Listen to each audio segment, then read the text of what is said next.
In front of me is HTC U12 Plus, and today I would like to show you how you can switch on and use one-handed mode.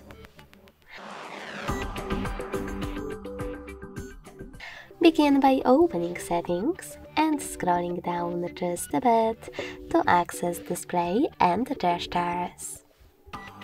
Now click on gray switcher next to one-handed mode to activate it, and follow all of those instructions below it.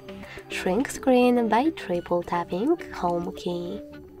So when I do that, as you can see, one-handed mode is on.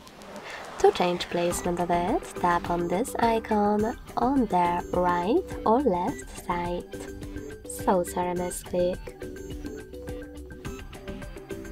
If you wish to resize your little screen, hold one of its corners, the top ones, and drag it.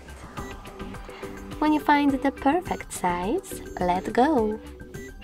Lastly, to go back, click on blurry area. If you want to disable one-handed mode completely, hit the same now green switcher.